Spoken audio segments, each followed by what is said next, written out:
Hello everyone, it's Karina with Karina Loves to Plan. Welcome back to my channel. So I feel like it's that time of year where we're all going through a review of what we've purchased in 2023, and this is no different. So I'm going to show you what my top pens of 2023 are, and these are based on purchases that I've made in 2023. So I'm just going to show you, there are 10. Can you see that? There are 10 there, and I'm going to take you through them in order going from 10 all the way to number 1. So let's get started. So number 10 on this list is my Atellier Luo Karina in the Atellier model. I purchased this pen at the San Francisco Pen Show, and this was the one that I went back to his table actually maybe 3 or 4 times, and even went on a lunch break to try and decide whether this pen was for me. And this pen is larger than what I normally go for, but I couldn't pass up the beautiful abalone on there, but also just the way that this pen is constructed is beautiful. I was also at that point in my journey where I really appreciate good metal detailing, and you can see here as well that you've got the really pretty Atellier Luo on the cap, and it's just such a well constructed pen. This is probably one of my most expensive purchases in 2023, but I don't regret this whatsoever. This was one of those pens that I had to see in person in order to be able to purchase it. Ooh. And I'm so glad that I did. So this is number 10. This is my Atellier Luo in the Karina model in the Atellier.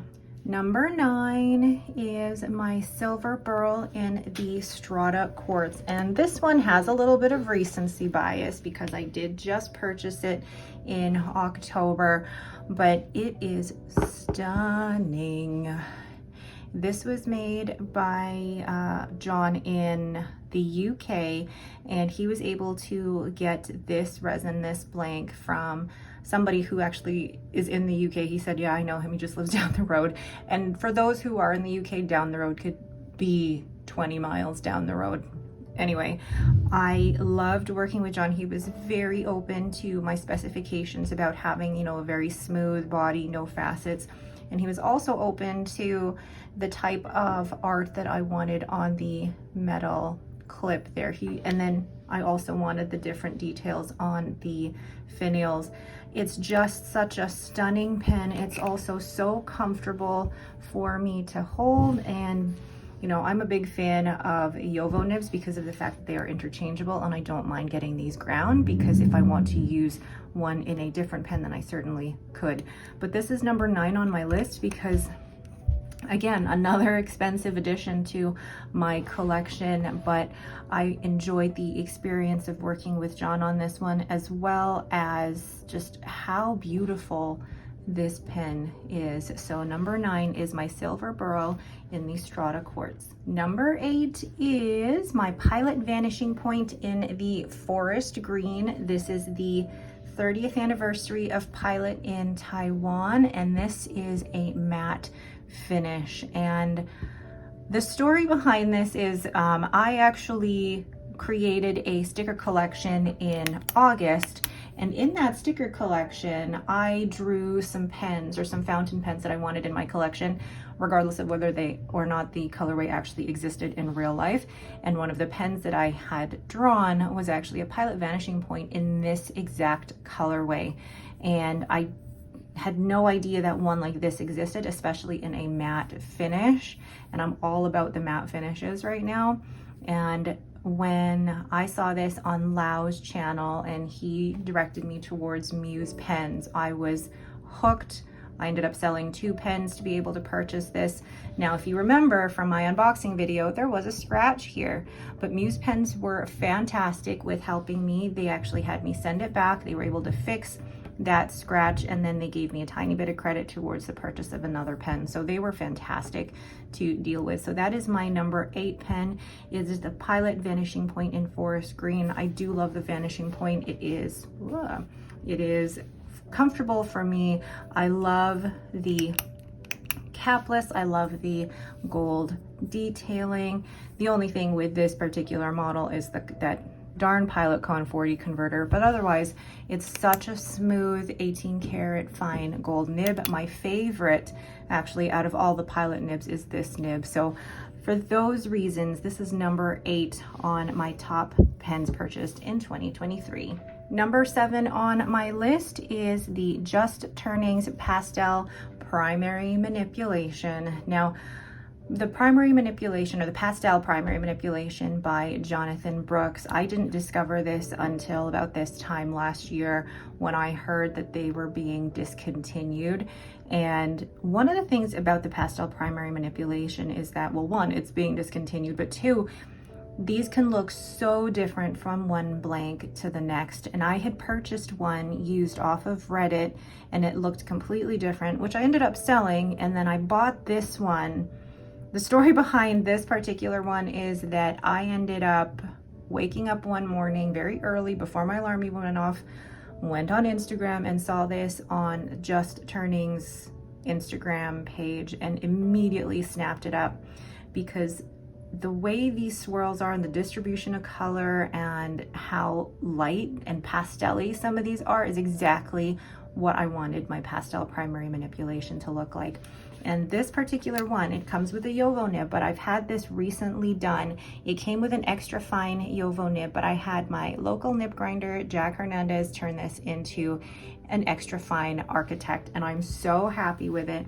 But look at how beautifully that sits in my hand. It's so comfortable to write with, and it's just stunning. I'm so in love with this. I do not need any more pastel primary manipulations because this is just perfect for me. So that is number 7, my Just Turnings Pastel Primary Manipulation. Number 6 was so hard because this year I discovered Zodiac Pen Company, and Bart is so great to work with.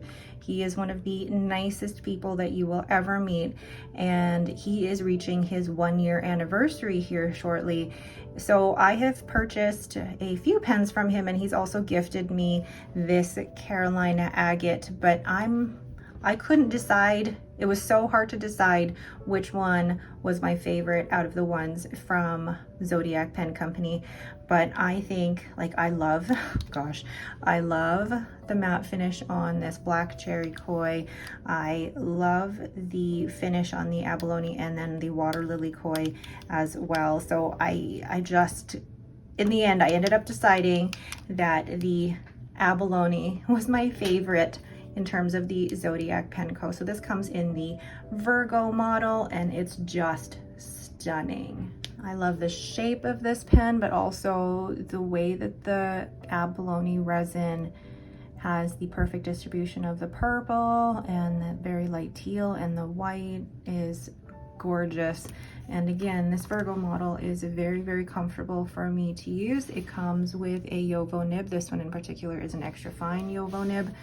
But for me, this is number 6 on my list because Bart is just amazing to work with, and he was so open to, actually, when I approached him about the abalone, he said, I have this and this, I will turn both of them and you can choose which one, and I ended up loving this one.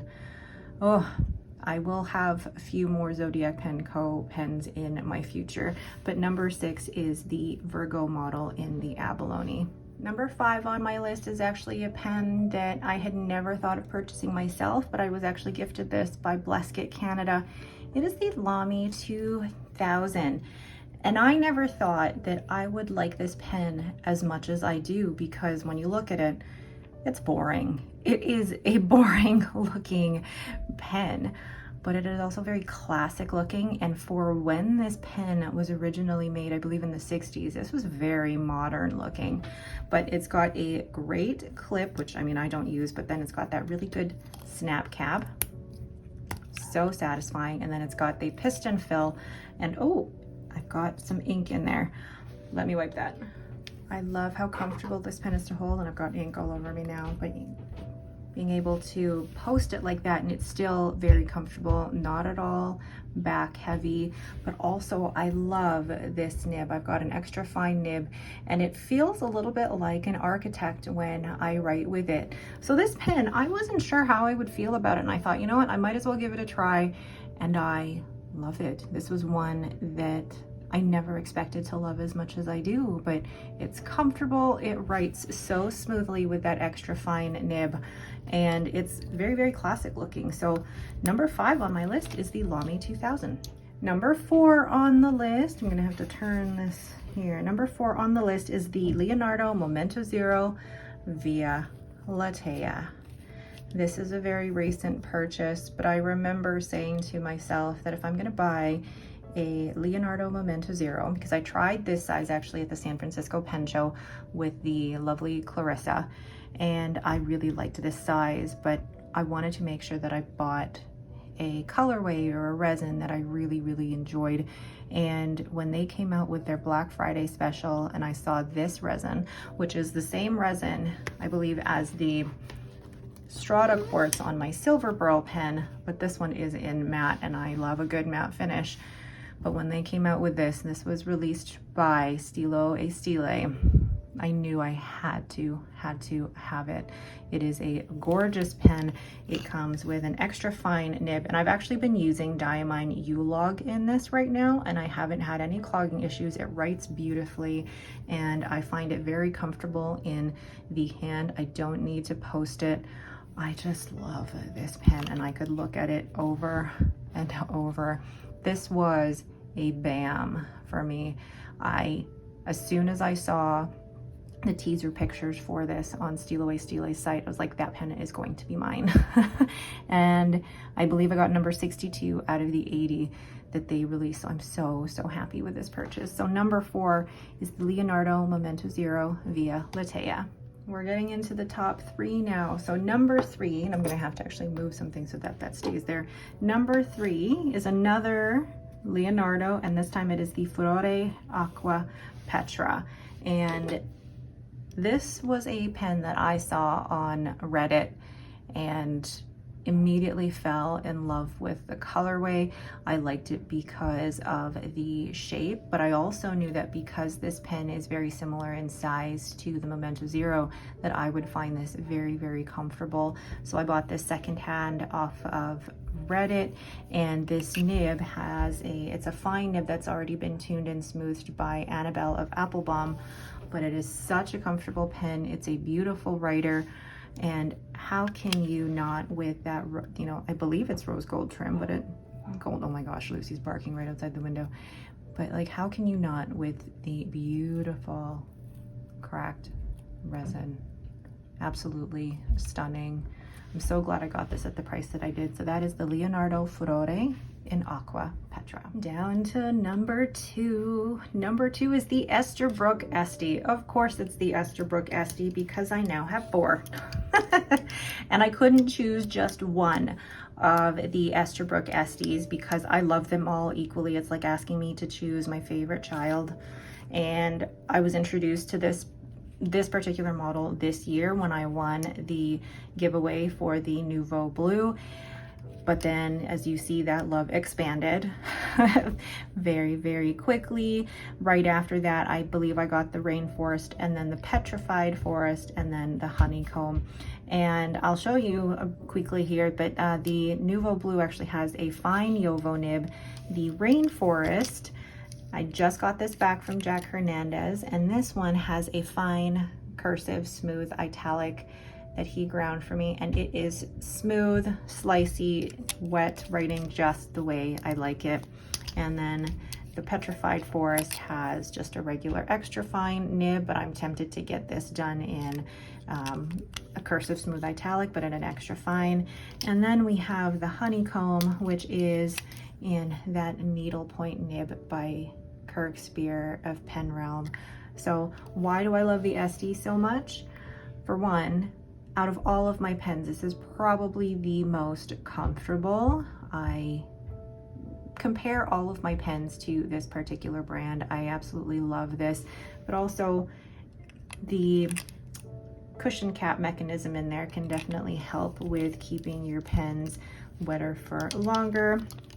And I mean, how beautiful are they though? They are absolutely beautiful. They do have the Yovo number 6 nib, which I like because it allows me to, if you want to, switch the nibs between the different pens, but also I am more comfortable getting the Jowo nibs ground and being able to switch them between pens versus, you know, getting the nib ground on a Pilot Vanishing point, for example, because I only have the one. So number 2 on this list is my ESTHERBROOK Esty, and I couldn't choose just one model or one colorway. I love this model so much. So that is number 2 on my list. And we are finally at number 1. Number 1 purchase of 2023. Have you guessed what it is already? It is my PELICON M800 in brown black. Oh gosh. And there were a lot of things that had to come to fruition for me to be able to purchase this, but this was a grail pen of mine. I didn't think I would be getting this for at least another year or two, and the opportunity presented itself by me selling 2 pens, but also finding this for a really great price on eBay. This pen is just, I love, oh my goodness, I can't stop looking at it still.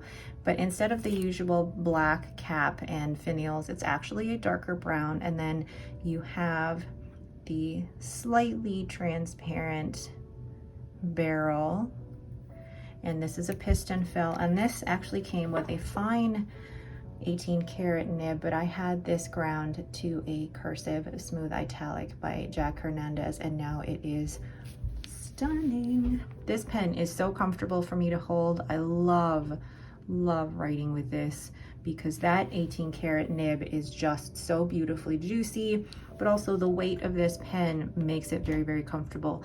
It's just that much wider and that little bit heavier than the M600 because of the piston inside being metal versus plastic. All of those components combined make this one of the most comfortable pens for me, and it's just so stunning and so classic looking. So number 1 on my list, of course, it is the PELICON M800 in the brown black. So what did you guys think of my top pens of 2023? Let me know your thoughts down below. If you have any questions, please let me know. And were your predictions correct for this year? Again, I'd love to hear your thoughts. Thank you everyone so much for watching and for supporting my channel this year and watching all of my pen videos. I have such great fun making them and being able to recap like this. Let me know what your top purchases were for this year. I'm always interested. Thank you everyone so much for watching. And if you are watching this on Christmas Eve, happy holidays and a safe and happy new year to you all.